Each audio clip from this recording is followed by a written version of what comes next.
Welcome everyone. I thought why not make an update video. So this is my first video on YouTube. Cool. So this is my studio space. And the fun thing about my studio space is that it's right next to my sleeping space. So we have sort of a tight squeeze here. This is the most comfortable chair. I found it on the side of the road and I'm so happy with it. Just look at this. Oh, just look at that and then. You feel that, right? And this, a plant native to South Africa. And my family's South African. And we were in South Africa a couple weeks ago, so I didn't even know it was native to South Africa until I brought it home with me. One of 3 plants in here. The other plant's over there, and then the other one is getting some fresh air. I thought it needed a break. This over here, I guess we're just gonna do a tour, guys. This over here is the first painting that I made that I was like super happy with as a copy of Van Gogh. So it's called At Eternity's Gate. And this is like it's sort of a remake of a painting by Van Gogh. You can look up the painting, or I'll just show it on the screen. There's a desk, 2 desks, paints. This is a commission piece. I'm trying to work out the lighting situation. I have this one here. Let me turn it on. So this light is kind of reflecting off of the ceiling and then coming down. So I can paint with some decent light in here. And I think it's sort of working. It's working enough. I have my record player. I have all my records here from my collection that I've gathered over the years. A lot of Bob Dylan, a lot of Beatles, and then a lot of other random stuff. Books, art books, plant, and my guitar. I don't know who this video is for. Maybe it's for nobody, maybe it's just for me. But this is an update of my space. It is July 31st, 2024.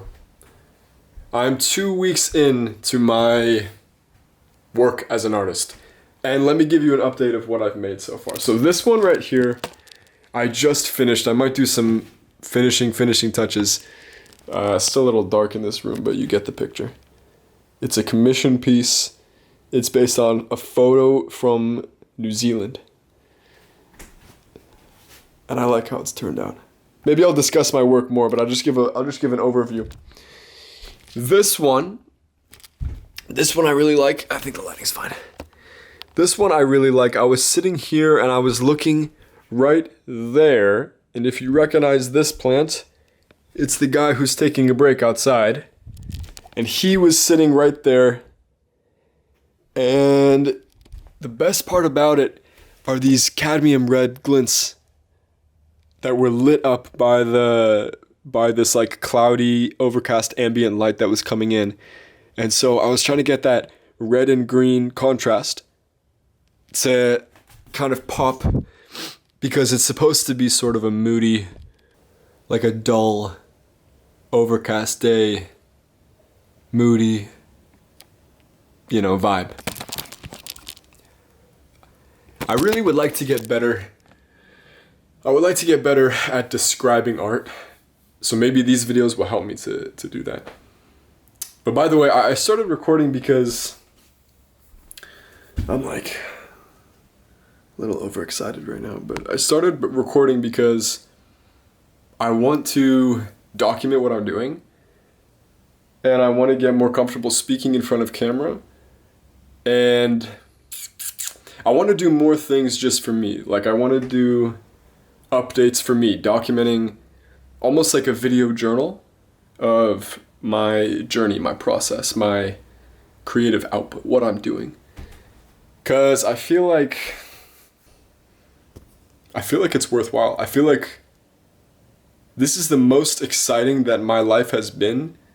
This is the most inspired I've been. This is the most excited about my life I've ever been. And there's so much that's gone into where I am right now that I'd like to be as present and as engaged in what I'm doing right now. And this is a really good way for me to reflect, even if nobody watches this, but I'm sure that somebody's gonna find this useful. So let me continue. These are sunflowers, which are right there, which my girlfriend bought me out of the kindness of her heart. I think partially because this guy right here, my number one inspiration, when he first, I actually don't even know if she knows this, but when he first moved into his home that was going to be shared with his artist friend, he painted like 5 massive, like really big, like some of them are like here and up, really big sunflower paintings. It's kind of famous, Van Gogh sunflowers. But anyway, that's one sunflower painting that I did. The great thing about painting flowers is that you have to be so careful with each stroke that you make, because every petal, every individual flower has its own personality. And all of those little petals are shaped in a specific way. And if you make any of them carelessly, it takes away from the character of the flower, from the character of the painting. Because when you paint nature like this, the nature is the guide toward beauty. The nature isn't something that must be summarized. Following nature, copying nature with art is a way towards beauty. That's why we use nature. Because nature is so beautiful by itself. It's alive. I mean, these petals are alive. They have their own character to them, so that when we paint them, we characterize them as accurately as we can, because the beauty is already in it. And I didn't realize in the moment, but I think I was inspired to do this cadmium red and deep viridian green contrast because this is a deep viridian green cadmium red contrast, and it had looked so good. I also started another one, a little bit bigger with more of an abstracted blue background, and I'd like to go back in and define those petals a little bit more because I made them quite quickly and gesturally. But I like art that is in a series, and I like the fact that there's now a series of sunflowers, and I also like studying the same thing multiple times. I think partially just because I know that that's what people do, and I know that it's a good learning experience. So I think that I'm just sort of putting myself through boot camp because I want to learn. I want to absorb so much. I went to my town center where I live, and I painted this, which I wasn't too happy with.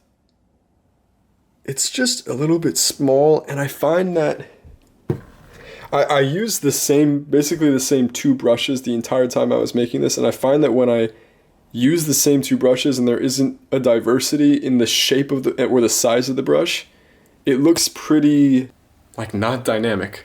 Like, it doesn't look like it comes at me. It looks pretty flat when I can tell it's just the same brush being used. But it's okay, from my opinion. This, I'm actually super happy with. I painted this in somewhere between 30 and 45 minutes in real life, looking at my girlfriend, Amanda, and that's her watching TV on the couch. And I want to get better at everything, but I want to paint everything. So I don't often paint portraits from life. The only portraits I've ever painted from life were both self-portraits, and that was only twice. And so I was pretty happy because I think that this isn't perfect, but I think that it has the essence of her already in 30 to 45 minutes of painting. And if I were to continue working on this, I think that it would actually have something. And I think that it has like a life to it. But that's the beautiful thing about faces, because of course it has a life to it. It's a face. There's so much potential to be conveyed through a portrait. And that's what Van Gogh said. I think Van Gogh said, he said the next great artist will be a master of color, and then it was him. But he also said that he wanted to be the next painter of portraits. He wanted to be the next painter of faces, because he believed that like there was the most life in them. There was the most potential. Basically exactly what I just said. I think he said something like that. I made this morning. I've never really made anything like that, but I was looking at Lee Krasner, and I was reading how people disrespected her during her life and just called her Mrs. Pollock because her husband was the famous Jackson Pollock. But I think I much prefer Lee Krasner's art to Jackson Pollock. Jackson Pollock doesn't do much for me, but Lee Krasner's art is like abstract, but there's form in it. There's a lot of form in it, and the form, if you make the form in abstract, that captivating as her form is, I think it's like a big deal, because I think abstract is actually really hard to make captivating and engaging, but very possible. So I did this as kind of it was sort of an exercise, because I'm aware that when I paint things like this, I get comfortable, because this is something that I understand how to paint now. And I understand the colors that are necessary to make this look like an impressive, cool thing. And I love this, but I'm comfortable doing this, and this I'm completely uncomfortable doing. So this was more of an exercise just to get me out of my comfort zone in like a more creative, free space where I can, just go crazy. But I actually don't hate it. What else do I have? I had other stuff. Didn't I have other stuff behind here? The big one that I have, it took me about 5 days to do this one. And I stood right there, right next to that bush. And I don't know if you can see behind there, guys, but there are orange flowers, a bed of orange flowers right there behind this tree. And I stood right there and I did the bed of flowers and then those bushes in the back and then the background like that. So like a layer of 3. And if you'll follow me, come on. Oh, first. I needed to find a place to hang this. The lighting is kind of bad right now, but I hope that you can still enjoy. You can't really see. Anyway, I bought this. I just made a video about this on Instagram and TikTok. Sam Andrews Art. And I bought this in South Africa. And I found this guy, Hugh Imbayua. And he was making these, just doing things with acrylic, pure hues, big broad strokes. That I haven't seen somebody do it so effectively. And then this is kind of a new style for him. But I saw this at a gallery. It was affordable-ish for me. And it's just so mesmerizing. I just think that it would be like, it looks like the kind of thing where if you touched it, the different parts of it would just have such a cool sensation to touch. By the way, I'm not disgusting. It's paint. And it's called Back to School. And these kids are going back to school after quarantine made in 2020. And they have their masks on. And look, there's like giraffes in here. I don't know if you can see that right there. I think it's really cool. But back to the topic.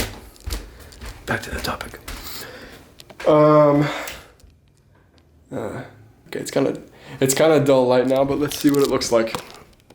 Okay. All right, here, let me see if I can put this up. I think that's better, right? So this is a big one, or at least for me, this is big. I want to start making even bigger ones, but this is 25 by 36 inches, bigger, and I like it. I think I did it justice. I did what I was trying to do, and some. I wanted these layers to be pleasing and cascading. This one is a bigger layer, that one's a little smaller, and that one's even smaller. And I wanted your eye to sort of start over here and go towards there. I made this part a dull or a desaturated light red, so that your eye sort of disappears over there in that vantage point, and there's a little bit more depth. And each of these flowers, again, I wanted them to have a personality. I wanted them to each have like a shape and a distinct thing that they're doing. Yeah, the lighting is not the best. It's a little bit dim outside. But I have a vlog of me making this. Or not a vlog, but it's, you know, I have a video of me, certain videos of me making this. Yeah, so I'm in week 3 right now. Further things that I'd like to talk about next time we speak, me and you, camera, or person, or me, is this yellow book, One of the Keys to Success. And whatever future paintings I'm doing then. And the paintings I've made before. And my sketchbook. And probably other things. My inspirations, what I'm thinking about. Okay, if you've watched this video up until now, you are crazy. And I appreciate you. And I hope that you got something out of this. That was pretty good. See you next time. Bye.